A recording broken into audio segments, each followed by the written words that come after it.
Okay, guys, I'm back once again with Junie B. Jones as a graduation girl, and we're going to try to finish this. We've got 3 chapters left to go, and let's find out what happens. Chapter 7, Juice Driplets.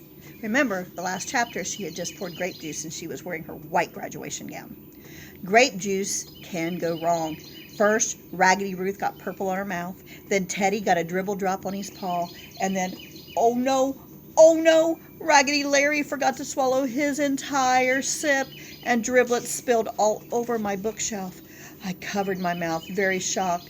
Then my heart pounded and pounded, because if grape juice gets on my rug, I am in big trouble, Missy. A cloth. I need a cloth, I hollered. I ran around and around all over my room. Then all of a sudden, my eyes looked down at my clothes, and what do you know?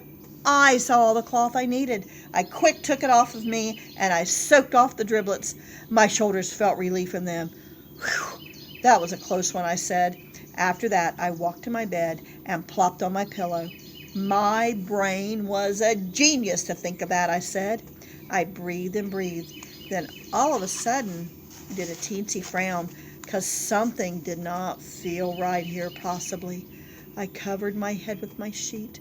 Then I turned my head very slow, and I peeked out at my bookshelf, and my stomach did a flip-flop, because I saw my graduation gown, that's why, and it had juice driplets soaked into its front. I looked at Raggedy Larry real mad.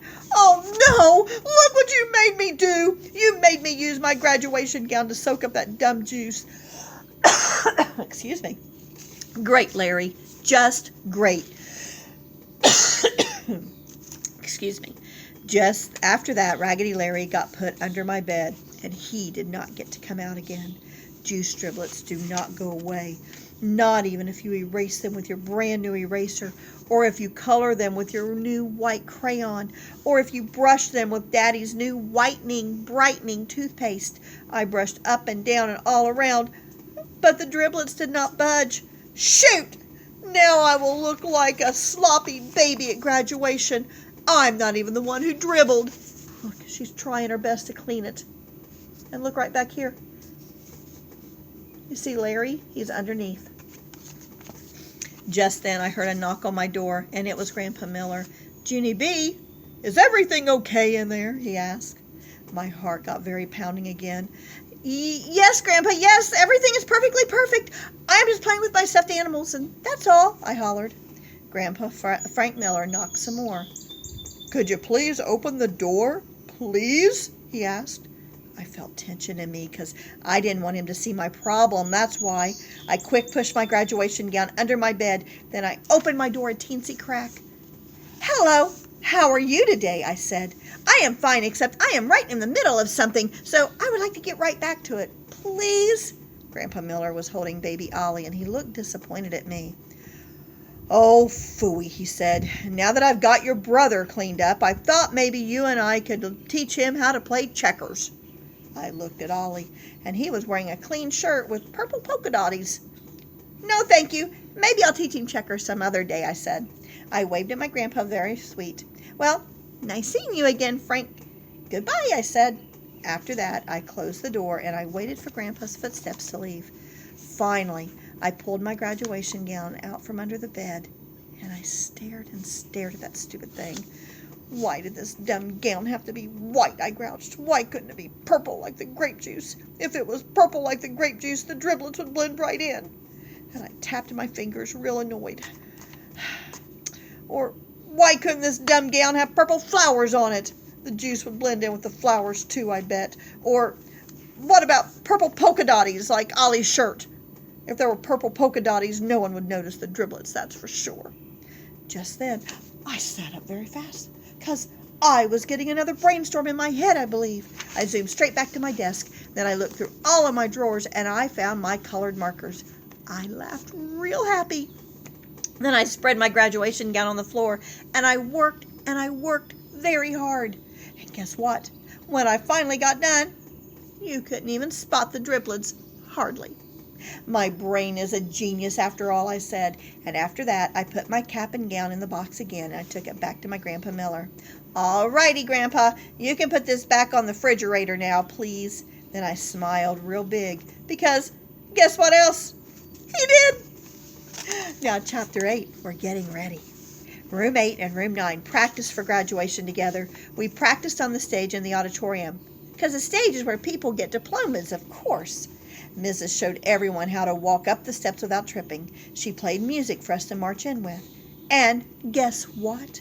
Room 9 marched better than Room 8, except Polly Allen Puffer kept bowing real silly, and Lenny kept stepping on people's heels. Plus, Shy William ran out of the auditorium and down the hall, and Gus Vallone had to chase him around the parking lot. After that, Principal talked to William a real long time. Plus, also, his mother was called in, I believe. I am not like William, I told Lucille and Grace. I am not even nervous of walking up on that stage, hardly. Me neither, said Grace. I am not nervous of walking up on that stage hardly either. Lucille fluffed her fluffy hair. My Nana says that I was born to be on the stage, she said. And Nana says that people enjoy looking at me because I am a feast for their eyes. After that, Lucille wrinkled her nose very cute, and she skipped all around and around in a circle. Grace and I watched her for a real long time. Then, finally, Lucille stopped skipping, and all of us hugged and hugged, because we are the bestest 3 friends I ever even saw. Graduation week went by very fast. Friday night came in a jiffy. I felt so excited I couldn't even eat my dinner that good. I got down from my chair and I ran all over the house. Settle down, said Daddy. Settle down, said Mother. Settle down, I hollered. Then I laughed real loud because I am a hoot. That's why. Finally, it was time to go. Mother got my graduation box off the top of the refrigerator, and I jumped up and down. Let me carry that, Mother. Please, please, please. I want to carry my box to Room 9 all by myself, because that's where all of us are getting dressed. Mother handed me the box. Then Daddy said, settle down, again, and all of us drove to my school. Grandpa and Grandma Miller met us in the parking lot, and I hugged them hello. Then I zoomed to Room 9, speeding fast. And guess what? All of the children from morning and afternoon kindergarten were getting ready to gather. I ran through the door. It's me, people! It's Junie B. Jones! I am here for graduation! Lucille and Grace came rushing over. They were all wearing their caps and gowns, and they looked marvelous, I tell you. Hurry up, Junie B., said Lucille. Hurry up and put on your cap and gown. Our teacher is going to take our picture. Yes, said that Grace. Hurry, hurry! She quick grabbed my box away from me and took out my cap and gown. Grace did a gasp. Oh, no, Junie B., what happened? What happened to your cap and gown? My stomach felt squeezy and sickish, 'cause that outfit looked spottier than I remembered. Put it down, Grace, I said. Don't show people. I don't want anyone to notice. Look at all the spots on her gown. Lucille laughed very loud. But that's so dumb, Junie B. How could people not notice? You colored big purple splotches all over your graduation clothes. I did a huffy breath at that girl. Those are not big splotches, Lucille.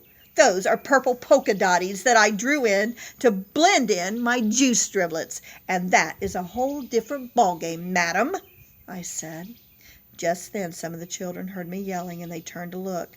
Great, Lucille. Now look what you did. You called attention to myself, and so now how can I even blend in? After that, I quick grabbed my graduation gown, and I ran to the back of the room. Just then I heard a voice. Junie B. Jones? I looked to the front of the room, and it was my teacher. Mrs. stretched her neck to look back at me. Is there a problem back there, Junie B.? she asked. I shook my head real fast. No, Mrs. No, I said. There isn't a problem, I promise. And so please do not come back here, and I mean it. Mrs. came back there, and what do you know? All of Room 9 came with her. Mrs. took my cap and gown out of my hands, and the children laughed and laughed at that thing. What kind of dumb gown do you call that? Said Meanie Jim. I know, said Polly Allen Puffer. It's the kind of gown that a clown would wear. Yeah, shouted Jim. It's a purple spotty clown gown. After that, the laughing got louder and louder. I put my hands over my ears to keep it out of my head. Then I tried to tell them about Raggedy Larry and the driplets and my colored purple marker, and my nose started running very much, and I couldn't even talk that good. Finally, I started to cry, and guess what? Then nobody laughed anymore. Chapter 9, The Time of My Life. Mrs. took me into the hall, and she wiped my face with a tissue, and we talked about my graduation gown. Mrs. said that I would look darling in that dotty thing, 'cause purple is her favorite color. Plus, grape juice is her favorite kind of drink. And I kept on crying, 'cause I didn't actually buy it, that's why. Pretty soon, Mother and Daddy came hurrying to room 9, and they brought Grandpa Miller with them. Their eyes popped out at my spotty-dotty gown. I'm sorry, please don't yell at me, I said, 'cause I'm already crying, see? Plus, wearing this dumb clown gown will be punishment enough. Mother and Daddy didn't yell. They said we'd talk about the problem later. After that, Mother helped me put on my cap and gown, and she hugged me real nice. Then Daddy grinned, and he said I look cute in dots. She does look cute, said Grandpa Miller, and not only that, when she goes on stage, she'll be easy to spot.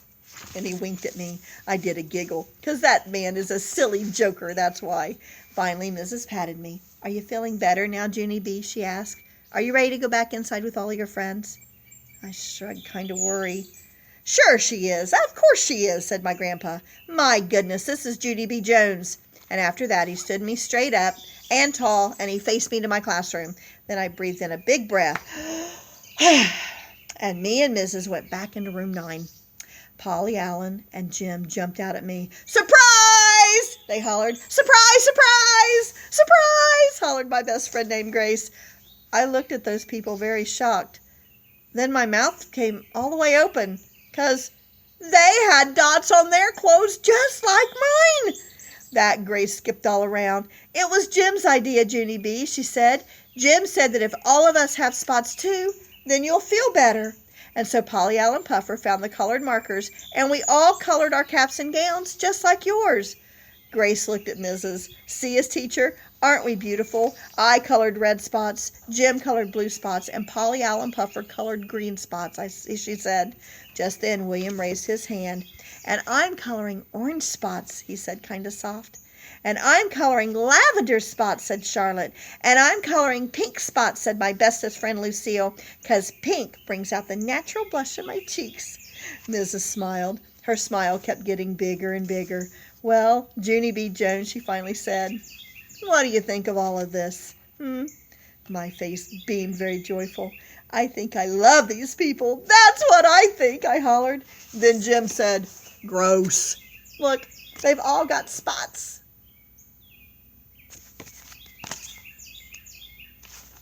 And Polly Allen Puffer said, gross. And after that, all of room 9 laughed and laughed, and this time, even me. Graduation finally got started.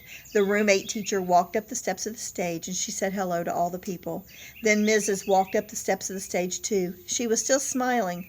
Families and friends, I've been a teacher for a very long time, she said, but in all of my years of teaching, these are some of the most colorful graduates I've ever seen. And Mrs. held out her arms. Ladies and gentlemen, we are proud to present the graduates of room 8 and room 9.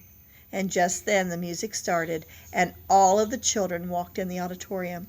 The audience chuckled at us, very happy. Room 9 chuckled back at them. After that, all of us sat in special chairs, and both of the teachers talked and talked some more. And then it finally happened. Mrs. started to call our names, and one by one we walked up on the stage, and we got our diplomas. And good news, Polly Allen Puffer did not bow silly, and Lenny did not step on people's heels, and Shy William, he didn't run away. It was the time of our life, I tell you.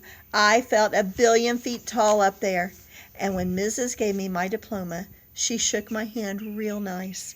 I'm going to miss you, Junie B. Jones, she said. You are truly one of a kind. Thank you, Mrs., she said. I said, you are truly one of a kind, too. And after that, Grandpa Frank Miller did a loud whistle, and Mother and Daddy clapped very loud. And here is the happiest news of all. When graduation was over, Room 9 did not even have to say goodbye to each other because all of us are coming back to the same school for first grade so we can play at recess, just like Mother said. And guess what else? I can't wait to see those guys again because we will be friends forever and forever and always and always. And I mean it. I hope you guys enjoyed Junie B. Jones as a graduation girl just as much as I did. And hopefully I'll be back again to read some more of Junie B. Thank you, and enjoy your summer, guys. Bye.